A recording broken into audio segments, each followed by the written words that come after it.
Hello बच्चों, welcome to my channel chemistry Guru. Today I will discuss about your most important topic colligative property. हम लोग बच्चों पढ़ रहे हैं कोलिगेटिव प्रॉपर्टी। कोलिगेटिव पिछले वाले वीडियो में कोलिगेटिव प्रॉपर्टी में हमने देखा था फर्स्ट इसकी जो प्रॉपर्टी होती है relative lowering in vapour pressure, relative lowering in vapour pressure ये देखा था। और आज के वीडियो में देखेंगे बच्चों एलिवेशन इन बॉइलिंग पॉइंट। तो कोलिगेटिव प्रॉपर्टी क्या होता है? Colligative property are that property which are depend on number of moles of solute. जो सॉल्यूट के नंबर ऑफ मोल्स पर डिपेंड करता है ऐसे प्रॉपर्टी को क्या कहते हैं? कोलिगेटिव प्रॉपर्टी कहते हैं। Colligative property does not depend on nature of solute, ध्यान दीजिएगा, ठीक है। किस पे डिपेंड करता है?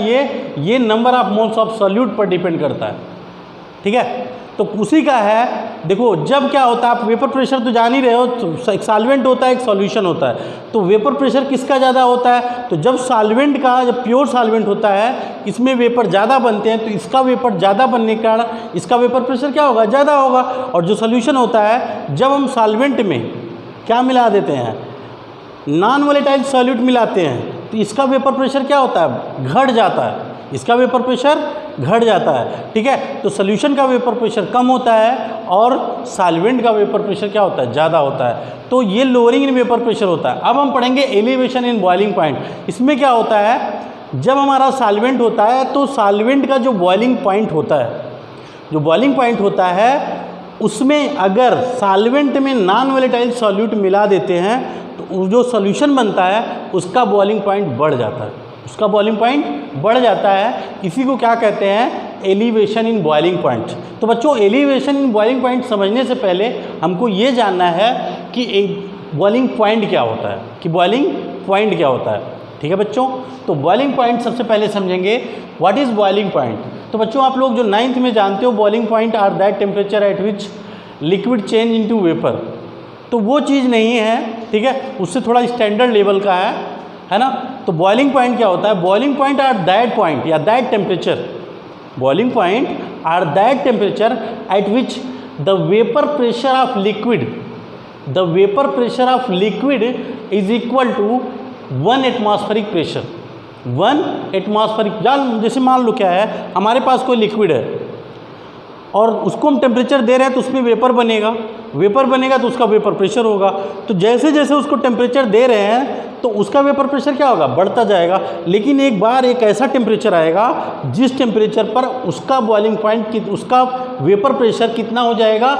1 ATM हो जाएगा, 1 एटमॉस्फेरिक प्रेशर के इक्वल हो जाएगा। तो जिस टेम्परेचर पर लिक्विड का वेपर प्रेशर 1 एटमॉस्फेरिक प्रेशर हो जाएगा, उस टेम्परेचर को क्या कहेंगे? बॉइलिंग पॉइंट कहेंगे। बात समझ में आया? Boiling point are that temperature at which the vapour pressure of liquid is equal to 1 atmospheric pressure, ठीक है। तो बच्चों सबसे पहले बॉइलिंग पॉइंट देखेंगे। तो बॉइलिंग पॉइंट बहुत इंपॉर्टेंट है, जब तक बॉइलिंग पॉइंट नहीं समझेंगे तब तक ये चीज़ हम नहीं समझ सकते, है ना। तो बॉइलिंग पॉइंट एक टेम्परेचर होता है, boiling point are that temperature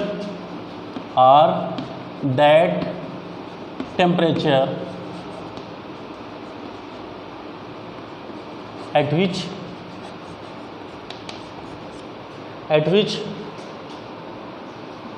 the vapor pressure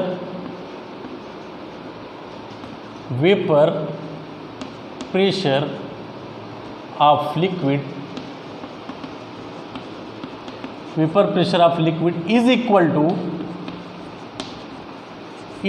to 1 ATM, 1 atmospheric pressure 1 ATM के बराबर हो जाए, वो टेम्परेचर होता है। बॉइलिंग पॉइंट क्या होता है? बॉइलिंग पॉइंट एक टेम्परेचर होता है और जिस टेम्परेचर पर किसी भी लिक्विड का वेपर प्रेशर कितना हो जाए? 1 ATM हो जाए, उस टेम्परेचर को बच्चों क्या कहेंगे? उस टेम्परेचर को बॉइलिंग पॉइंट कहेंगे, ठीक है। तो बॉइलिंग पॉइंट समझ में आ गया। बॉइलिंग पॉइंट वो टेम्परेचर होता है जिस टेम्परेचर पर किसी भी लिक्विड का वेपर प्रेशर कितना हो जाता है? 1 एटमॉस्फेरिक प्रेशर होता है। तो जिस टेम्परेचर पर किसी भी लिक्विड का वेपर प्रेशर अगर 1 ATM हो गया तो जिस टेम्परेचर पर ये 1 ATM के बराबर होता है उसी टेम्परेचर को क्या कहते हैं? उसी टेम्परेचर को बॉइलिंग पॉइंट कहते हैं। मान लो वाटर है, वाटर को हम हीट कर रहे हैं, टेम्परेचर दे रहे हैं, तो उसका टेम्परेचर बढ़ा रहे हैं तो उसका वेपर प्रेशर क्या होगा, बढ़ता जाएगा। जो 100 डिग्री सेंटीग्रेड पे पहुंचेगा उसका वेपर प्रेशर 1 atm के बराबर हो जाएगा। तो 100 डिग्री सेंटीग्रेड पर उसका किसका, लिक्विड या वाटर का जो वेपर प्रेशर होगा कितना होगा, 1 atm के बराबर हो जाएगा। तो उस टेम्परेचर को या 100 डिग्री सेंटीग्रेड को क्या कहेंगे, बॉइलिंग पॉइंट कहेंगे। ठीक है, तो बच्चों इसको हम ग्राफ से समझते हैं, एलिवेशन इन बॉइलिंग पॉइंट। तो एलिवेशन इन बॉइलिंग पॉइंट क्या होता है, जब हम नॉन वोलेटाइल सॉल्यूट को सॉल्वेंट में मिलाते हैं, प्योर सॉल्वेंट में मिलाते हैं, तो उसके बॉइलिंग पॉइंट में क्या होता है, इंक्रीमेंट हो जाता है, उसका बॉइलिंग पॉइंट बढ़ जाता है, इंक्रीज हो जाता है। उसी को क्या कहते हैं, elevation in boiling point. Boiling point में जो इंक्रीमेंट होता है, ठीक है, कब होता है, जब हम नॉन वोलेटाइल सॉल्यूट किस में मिलाते हैं, प्योर सॉल्वेंट में मिलाते हैं। तो जब क्या होता है, जब आपका सॉल्वेंट हो, जब प्योर सॉल्वेंट होता है उसका बॉइलिंग पॉइंट कम होता है, लेकिन जब उसमें हम नॉन वोलेटाइल सॉल्यूट मिलाएंगे वो सॉल्यूशन बनेगा तो उसका बॉइलिंग पॉइंट क्या होगा, ज़्यादा हो जाएगा। तो कितना बढ़ा, उसके बॉइलिंग पॉइंट में कितनी बढ़ोतरी हुई, उसी को कहते हैं एलिवेशन इन बॉइलिंग पॉइंट। जैसे मान लो वाटर का बॉइलिंग पॉइंट क्या है, 100 डिग्री सेंटीग्रेड है, हमने उसमें शुगर मिला दिया तो उसका बॉइलिंग पॉइंट कितना हो गया, 105 डिग्री सेंटीग्रेड हो गया, 105 डिग्री सेंटीग्रेड हो गया। तो उसका बॉइलिंग पॉइंट कितना बढ़ा, 105 माइनस 100 तो कितना आएगा, 5 डिग्री सेंटीग्रेड। तो एलिवेशन इन बॉइलिंग पॉइंट कितना हुआ, 5 डिग्री सेंटीग्रेड, है ना। तो जब भी आप नॉन वोलेटाइल सॉल्यूट को सॉल्वेंट में मिलाते हो तो क्या होता है, बॉइलिंग पॉइंट बढ़ जाता है, बॉइलिंग पॉइंट बढ़ जाता है। उसी को क्या कहते हैं, एलिवेशन इन बॉइलिंग पॉइंट कहते हैं। ठीक है, तो बच्चों इसको हम ग्राफ से समझते हैं। देखो क्या है, ये हमारा ग्राफ है, ये टेम्परेचर का ग्राफ है, ठीक है, और ये प्रेशर का ग्राफ है। और ये जो लाइन है बच्चों, ये 1 atm की लाइन है। ये प्रेशर, ये लाइन दिखा रहा है कि इसी को, अगर ये 1 atm की लाइन है, अगर यहाँ पे ये प्रेशर बढ़ते बढ़ते यहाँ आ जाएगा तो कितना हो जाएगा, 1 atm हो जाएगा। तो जिस टेम्परेचर पर किसी भी लिक्विड का वेपर प्रेशर यहाँ पहुँच जाएगा उसी टेम्परेचर को क्या कहेंगे, बॉइलिंग पॉइंट कहेंगे। ठीक है, अब देखो सॉल्वेंट का ज़्यादा होता है, सॉल्यूट का ज़्यादा होता है। अभी हमारे पास प्योर सॉल्वेंट है, तो प्योर सॉल्वेंट का बॉइलिंग पॉइंट क्या है, मान लो यहाँ है ना, इस टेम्परेचर यहाँ पे, इस पॉइंट पे है,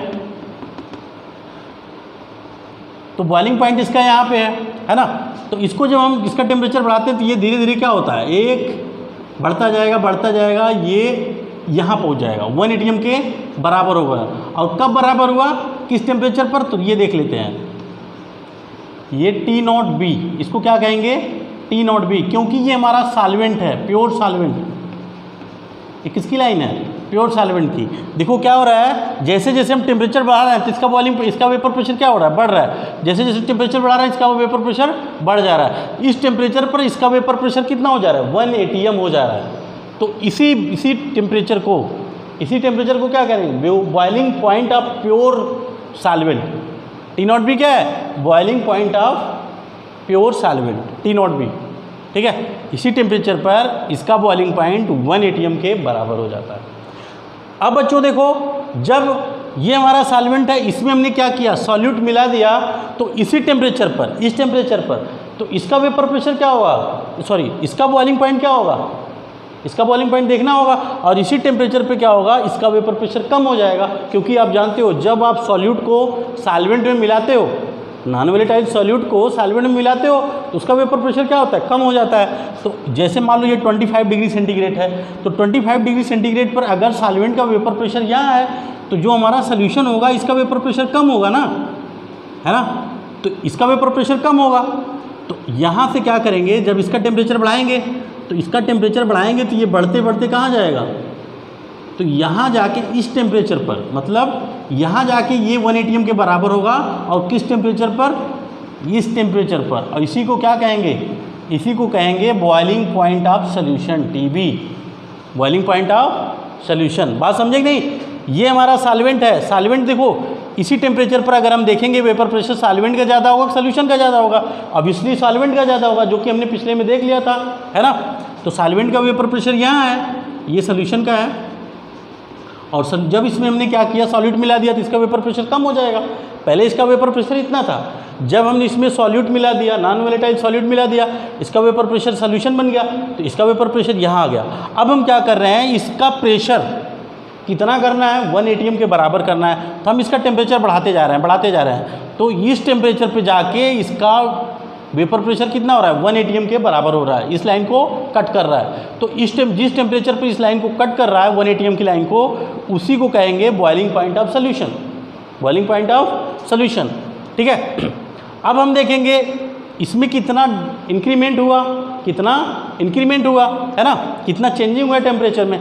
तो देखो चेंजिंग निकालने के लिए डिफरेंस निकालने के लिए क्या करते हो आप, ज़्यादा में से कम को माइनस करते हो। जैसे मान लो पहले वाटर का 100 डिग्री सेंटीग्रेड था, वाटर का 100 डिग्री सेंटीग्रेड बॉइलिंग पॉइंट था। जब इसमें हमने नॉन वोलेटाइल सॉल्यूट मिला दिया, सोल्यूशन बन गया, इसका बॉइलिंग पॉइंट कितना हो गया, 100 डिग्री 5 डिग्री सेंटीग्रेड हो गया, 105 डिग्री सेंटीग्रेड हो गया। तो इसमें कितनी बढ़ोतरी हुई, तो क्या करते हैं 105 delta T B equal to क्या हो जाएगा, delta T B equal to हो जाता है 105 माइनस 100, तो कितना हो जाता है 500 डिग्री सेंटीग्रेड। ठीक है, तो वैसे देखो ये जब हमारा सॉल्वेंट था इसका बॉइलिंग पॉइंट T0 भी था, और जब ये इसमें हमने सॉल्यूट मिला दिया तो सोल्यूशन बन गया, तो सोल्यूशन का बॉइलिंग पॉइंट TB हो गया। तो TB ज़्यादा है, T0 भी ज़्यादा है, ऑब्वियसली TB ज़्यादा है, तो डेल्टा TB क्या हो जाएगा, तो बच्चों डेल्टा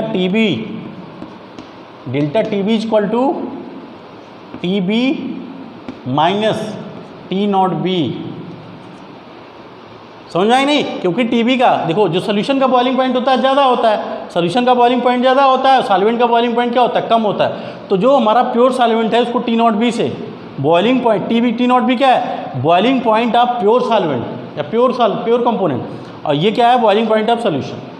तो boiling point of solution minus boiling point of pure solvent करेंगे तो क्या आ जाएगा, एलिवेशन इन बॉइलिंग पॉइंट आएगा डेल्टा TB।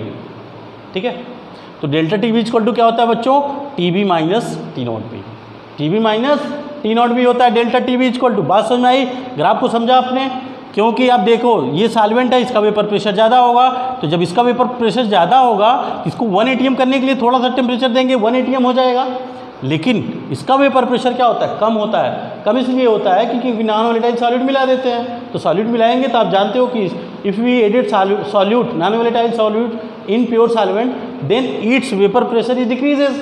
तो इसका वेपर प्रेशर क्या हो जाएगा, पहले यहाँ था, जब इसमें सॉल्यूट मिला दिया यहाँ हो गया, तो यहाँ से इसको यहाँ तक करने में हमें टेम्परेचर देना पड़ता है, तो वो टेम्परेचर कितना है TB, उसी को क्या कहेंगे बॉइलिंग पॉइंट ऑफ सॉल्यूशन। तो ये सॉल्यूशन की लाइन है, ये सॉल्वेंट की लाइन है।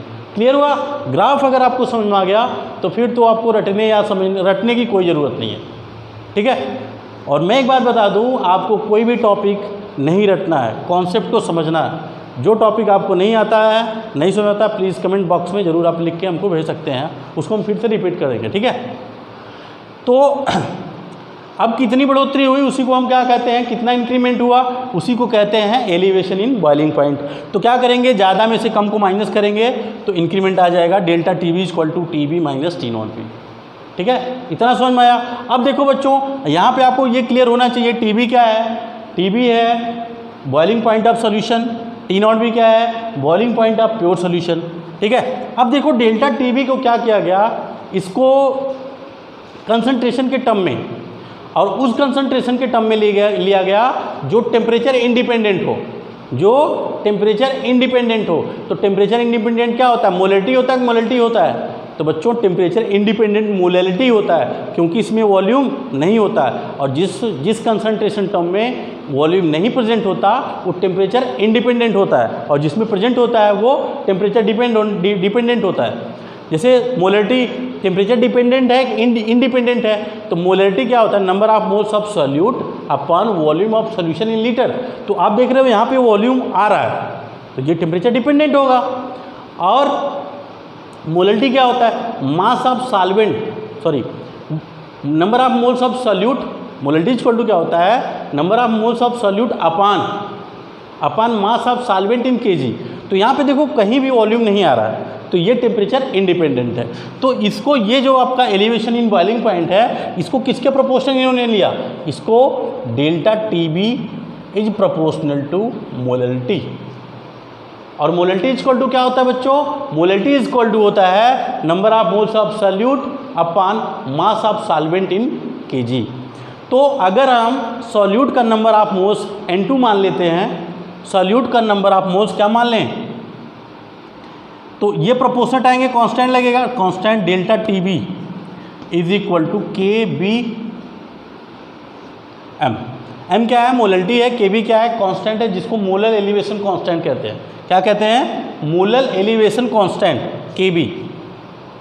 अब देखो बच्चों, एम मोलैलिटी इक्वल टू, इसका फार्मूला लिख देते हैं, तो मोलैलिटी इक्वल टू हो जाएगा के बी इंटू मोलैलिटी का क्या होता है? Number of moles of solute. अगर हम number of moles of solute को N2 मान लेते हैं, N2 upon mass of solvent, तो मास ऑफ सॉल्वेंट मान लो हमने फर्स्ट कंपोनेंट किसको माना है? सॉल्वेंट को, और सेकंड कंपोनेंट सॉल्यूट को माना है, क्योंकि पहले वीडियो हमने देखा था जब रिलेटिव लोअरिंग वेपर प्रेशर हम लोग डेरिवेट कर रहे थे, तो जो हमारा फर्स्ट कंपोनेंट था क्या था? जो हमारा फर्स्ट कंपोनेंट था वो सॉल्वेंट था, और जो सेकंड कंपोनेंट था वो सॉल्यूट था। तो यहाँ पे जो सेकंड कंपोनेंट होने का मतलब जो नंबर ऑफ मोल्स होगा N2, number of moles N2 अगर लिखा रहेगा तो आप क्या समझोगे? It is a number of moles of solute. अगर यहाँ पे N1 लिखा होता तो number of moles of solvent. N को किस, N क्या है? नंबर ऑफ मोल्स है, ठीक है। तो किसका है? 2 है, तो सेकंड कंपोनेंट कौन है? सॉल्यूट है, ठीक है। और मास ऑफ सॉल्वेंट, तो सॉल्वेंट है फर्स्ट कंपोनेंट, तो मास ऑफ सॉल्वेंट, मास कितना होगा? W1, वो भी केजी में होता है। अगर केजी में नहीं दिया है, ग्राम में दिया है, तो 1000 से डिवाइड करते हैं, तो यहाँ पे हो जाएगा W1 अपन 1000। अब 1000 क्या करेंगे? नीचे नीचे रहेगा तो यहाँ आएगा, ऊपर हो जाएगा। तो ये जब ग्राम में दिया रहेगा तब, अगर ये मास सॉल्वेंट का मास केजी में दिया है तो 1000 का मल्टीप्लाई नहीं करेंगे, ठीक है। तो बच्चों क्या हो जाएगा? ये हो जाएगा आपका K B into N2। Number of moles का फार्मूला आप जानते हो, गिवन मास अपान मोलर मास। क्या होता है? गिवन मास अपान मोलर मास, ठीक है। वो भी किसका? N2। N2 का मतलब number of moles of solute है, तो सॉल्यूट का गिवन मास और मोलर मास। तो गिवन मास क्या होगा? W2 है, और मोलर मास क्या होगा? M2 होगा। तो यहाँ पे लिख देंगे W2 अपान M2 इंटू 100 अपान W1 ग्राम, ठीक है बच्चों। अब देखो यहाँ पे इसको हम कैलकुलेट करते हैं, delta TB. Delta TB equal to हो जाएगा के बी इंटू, ये M2 नीचे आ जाएगा, W2 into 1000 upon W1 into M2, ठीक है। और W1 किस में रहेगा? ग्राम में रहेगा, क्योंकि हमने 1000 से मल्टीप्लाई किया है, ठीक है। तो बच्चों यहाँ पे के बी क्या है? मोलर एलिवेशन कांस्टेंट है। W2 क्या है? गिवन मास ऑफ सॉल्यूट है।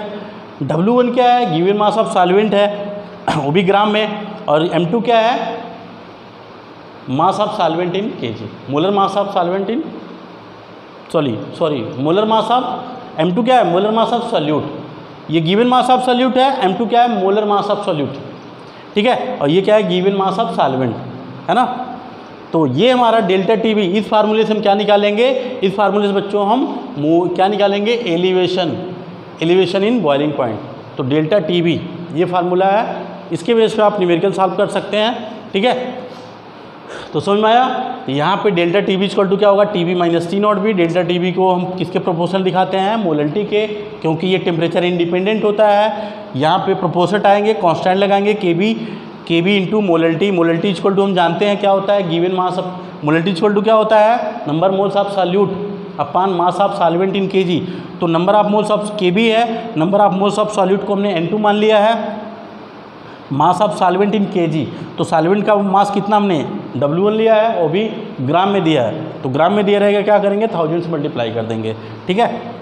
अब देखो N2 की जगह क्या लिख दें? N2 की जगह number of moles of solute. तो number of moles of solute क्या होगा? Given mass of solute upon molar mass of solute. तो यहाँ पे K B into W, given mass of solute upon molar mass of solute into 1000। तो 1000 का multiply हमने क्यों किया, आपको समझ में आ गया, क्योंकि ये ग्राम में दिया रहेगा तो इसको केजी में कन्वर्ट करेंगे, तो यहाँ पे 1000 से डिवाइड कर देंगे तो ये केजी में हो जाएगा। बच्चों अगर केजी में यहाँ पे दिया रहेगा तो यहाँ पे 1000 मल्टीप्लाई करने की ज़रूरत नहीं है, ठीक है। तो केबी ये हो जाएगा, फिर यहाँ से ये m2 नीचे आ जाएगा, तो delta T B equal to K B into W2 into 1000 upon W1 into M2। तो ये हमारा हो गया second colligative property, elevation in boiling points, ठीक है। तो बच्चों नेक्स्ट वीडियो में हम लोग पढ़ेंगे, नेक्स्ट वीडियो में पढ़ेंगे depression in freezing point, depression in freezing point, जो कि बहुत इंपॉर्टेंट है, ठीक है। धीरे धीरे हम लोग इस चैप्टर को ख़त्म करने की दिशा में बढ़ रहे हैं, ठीक है। तो आज के लिए बस इतना ही, और चैनल को सब्सक्राइब और लाइक ज़रूर करिएगा, ठीक है।